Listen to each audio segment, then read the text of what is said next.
So hari ini juga tuan-tuan, saya dapati bahawa saya baca, tu ini antara sebab kenapa saya buat live malam ni. Kalau tak, saya malah nak buat live tengah malam ni, pagi ni.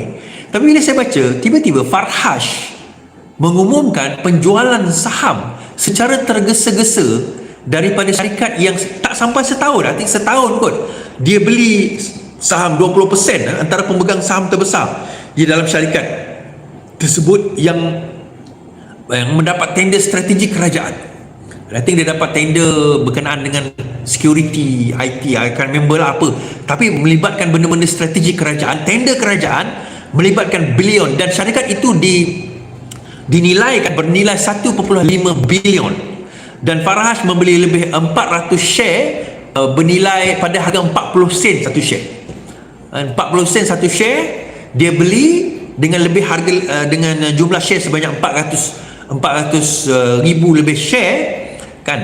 Daripada jumlah tersebut, hari ini dia telah jual 20% stake dan dia memegang 20% dalam syarikat, menjadi pemegang terbesar, pemegang saham terbesar dan juga director kepada syarikat tersebut. Tetapi hari ini dia telah menjual saham dia. Apa nama syarikat tu tuan-tuan? Kan? Apa nama syarikat tersebut? Dia jual saham itu.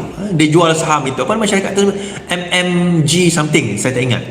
So dia sebelum ini, setahun tak sampai setahun atau setahun yang lepas, 20% saham dia telah beli dengan jumlah harga, dengan 40 sen satu saham, dia telah membeli dengan jumlah yang besar, yang tinggi. So hari ini tiba-tiba dia jual dan yang menariknya tuan-tuan, dia jual dengan harga yang rugi. Okey, saya kata tadi dia beli dengan harga 40 sen. Dia jual hari ini dengan harga 18 sen, lebih kurang 18-19 sen. So bermakna harga yang dijual itu adalah harga rugi. MMAG, betul, MMAG, thank you Mr. Isham. MMAG, dia beli saham itu 40 sen, dia jual saham itu dengan harga 18 sen. Tiba-tiba Anwar Ibrahim umumkan nak nak tunda e-invoice setahun, SST akan dikaji semula. Lepas itu tiba-tiba Perdana Menteri Penggal diumumkan, tiba-tiba pengesingan kuasa AG dan juga diumumkan. Farhash terus letak jawatan. Farhash terus letak jawatan. Uish. Jadi saya terfikir, kenapa Jadi saya kaji, saya baca, saya tengok artikel, saya baca. Mustahil seseorang yang baru beli tak sampai setahun atau lebih kurang setahun saham 20% tiba-tiba jual dengan harga yang rugi. Tak sampai setahun dia jual dengan harga yang rugi. Dia beli 40 sen, dia jual 18 sen. Lepas itu dia lepaskan 100% tuan-tuan. Biasanya orang lepaslah dalam 10% ke 5% ke. Ada yang kata mungkin syarikat tu gulung tikar ke rugi. Tak, syarikat tu tak rugi. Tapi disebabkan oleh dia letak jawatan dan disebabkan oleh dia jual secara mengejut, saham syarikat tu menjunam jatuh. Syarikat tu sekarang jatuh. Now, bila saya kaji dan saya tengok beberapa kes yang sebelum ini, saya nampak ini adalah political move, bukan business move. This is actually a political move, bukan business move. Then I put 2 by 2 together. Bila saya tengok, saya dapat simpul beberapa perkara. Saya rasa lah, in my opinion lah, kajian yang dibuat oleh Madani terhadap Perdana Menteri, terutama approval rating Perdana Menteri dan image Perdana Menteri terhadap rasuah, actually semakin menurun. Dan antara faktor yang dikatakan rakyat tak nampak Perdana Menteri buat adalah apabila dia tidak melaksanakan reform-reform yang saya sebut sebelum ini, ya. Kedua, kepada kaum Cina dan juga kaum bisnes, tak sebenarnya Cina lah, kaum bisnes, SST dan juga e-invoice dia buat. Dan yang ketiga Farhash. So ada tak kemungkinan dia sengaja dia jual itu memang dia menanggung rugi? Saya rasa tidak, tuan-tuan. Politically, on paper dia rugilah about 100 million, 100 juta. Tetapi politically dia tak rugi. Secara politik, bukan dia, Datuk Seri Anwar Ibrahim tak rugi secara politiknya. Kalau orang tak faham, dia akan nampak, orang macam Prof akan kata lah, Wah, baguslah Farhas ini kan. Rupanya memang betul Farhas ini bukanlah orang yang apa orang kata kroni Anwar Ibrahim, bukanlah apa orang kata proksi Anwar Ibrahim, bukanlah orang yang mengambil kesempatan di atas kesempitan dan juga ataupun kesenangan di mana kita menjadi kerajaan. Kerana apa? Dia sanggup menjual saham dia. Tuan-tuan, kalau dia nak jual saham dia sekarang, kenapa dia beli in the first place dahulu? Dan mustahil orang sanggup rugi 100 juta, tiba-tiba macam tu saja, tak ada explanation. Bukan syarikat itu tidak perform, bukan syarikat itu tak dapat projek dan sebagainya. Syarikat itu doing well. The share is actually at 60. Sekarang ini saham syarikat itu di antara 60 ke 80 sen. Dia beli at 40 cents, now the share is about 60 cent. Untung kalau dia biarkan lama syarikat itu, tetapi dia sanggup jual at 18 sen. Kalau siapa yang biasa dalam political trading, saya panggil benda ni sebagai political trading. Benda ni dia ada trade off dia, tuan-tuan. Dia ada trade off dia. Trade off dia bila dia keluar, sebenarnya on paper dia rugi, tapi sebenarnya dia tak rugi.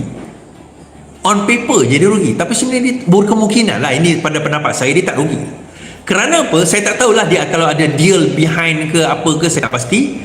Tetapi dia sekarang, saya nampak sekarang ni move oleh Datuk Seri Anwar Ibrahim adalah macam mana nak cleankan image Madani, terutama Anwar Ibrahim ni dalam masuk pilihan raya ni. Macam mana nak cleankan image sebelum, bukan PRU, sebelum Melaka.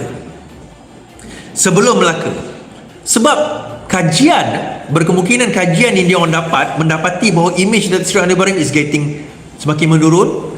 Reform yang dia kata nak buat semakin menurun.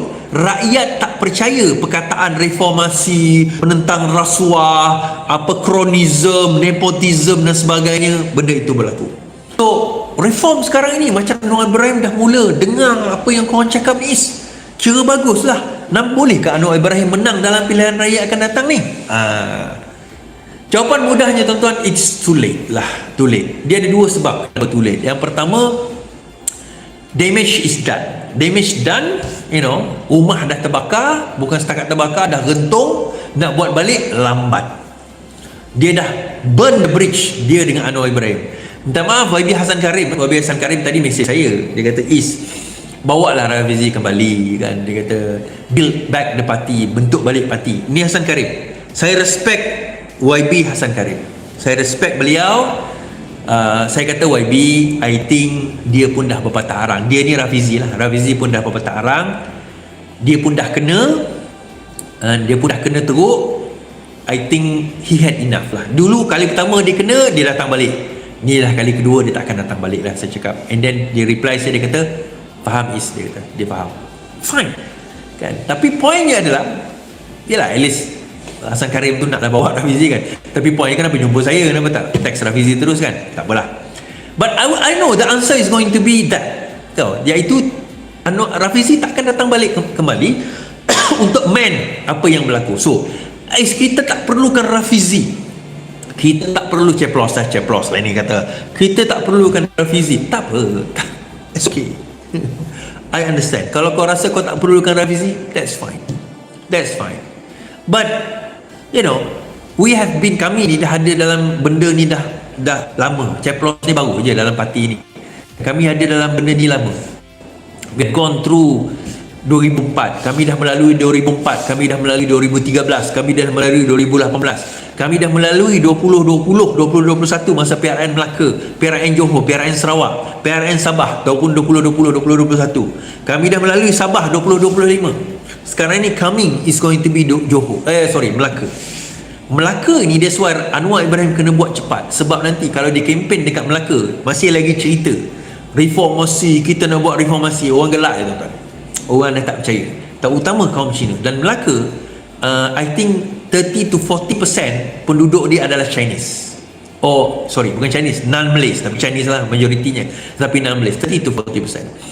Dan DAP sudah mula menggugut. Ini satu lagi, menggugut 6 bulan akan keluar. 6 bulan tak buat reform, mereka akan keluar. Sebenarnya 6 bulan itu indikatornya adalah, antara lain adalah Melaka. Kalau dia orang kalah teruk lagi Melaka juga, that's it, tuan-tuan. Dia akan amat sukar, very difficult untuk Anwar nak amend balik perkara ini. Saya kata macam ni lah tuan-tuan, saya tak ada masak, saya tak ada benci, saya benci dengan Anwar Ibrahim. Datuk Seri Anwar Ibrahim ni saya tak ada rasa benci pun. Saya pandang dia, wajah dia, diri dia, Kak Wan, sebagai ayah ibu, pangkat ayah ibu kita. Tak ada kebencian. It's never been about hatred. Macam juga saya tengok Tuan Guru Haji Hadi Awang, saya tak ada benci pada dia. Dalam jiwa saya ni tak ada kebencian kepada hamba-hamba Allah ni, tak ada kebencian. Cuma saya ada benda yang saya tak setuju dari segi tindak tanduk kerja dan keputusan mereka. Dan bila Anwar burn the bridge dengan menyisihkan pasukan-pasukan yang sepatutnya membantu dia, saya cerita semalam kan bagaimana Rafizi prepare 3 tahun untuk betulkan kerajaan dan 2 tahun untuk dia bentuk parti. Saya ketua cabang masa tu, ada orang kata kau dah cerita pasal Rafizi, kata tak taksub tapi cerita pasal Rafizi. Habis aku tak cerita pasal apa, aku nak cerita pasal itik dan ayam. Kisah ni Anwar Ibrahim dengan Rafizi, itu je lah, itu je aku boleh cerita. Apalah orang ni. Dan dalam cerita itu, dua tu lah watak yang memainkan peranan untuk menghidupkan parti atau menjahanamkan parti. Dua watak tu. Nak aku cakap pasal apa? Pasal Nurul Izzah. Nurul Izzah pun aku tak tahu kat mana sekarang ni. Tuan-tuan tahu Nurul Izzah kat mana tak? Cuba beritahu saya. Tak, Nurul Izzah kat mana sekarang? Kan? Kat mana sekarang Nurul Izzah? Cuba beritahu. Tak, saya nak cerita pasal Nurul Izzah pun saya tak boleh nak cerita sebab saya tak tahu cerita dia. Apa the latest Nurul Izzah? Beritahu saya. Apa the latest Nurul Izzah sekarang ni? Cuba cerita. Kan? Cuba cerita. Penjilat Rafizi sebab nak jadi naib presiden parti beda. Naib presiden, kau orang parti ke? Kau tak dapat beza timbalan dengan naib? Kau tak dapat beza timbalan dengan naib? Benda lah. So Nurul Izzah kat mana sekarang ni? Nurul Izzah, saya tak cerita malam ini. Saya bukan cerita malam ni, memang dia tidur dengan laki dia. Pak, sekarang ini daripada hari tu sampai sekarang, lepas Sabah ni sampai sekarang ni macam mana? Apa cerita ni? Kan? Dia dekat mana? Gua mana dia pergi? Gua mana dia pergi? Cuba cerita kat saya. Kat gua mana dia pergi ni? Kan? Saya tak apalah. Saya ni tuan-tuan, saya tukang tolong panggil je. Saya bukan ahli parti keadilan dah. Kan? Satu email dan juga notification daripada YB Fuziah pada rapat noted diterima. So saya sudah sah tidak lagi menjadi ahli parti keadilan. So adakah saya akan masuk parti lain? Tidak, saya tidak akan masuk parti lain. Buat masa ini saya kekal bebas. Saya kekal bebas dan boleh mengkritik dengan seadanya.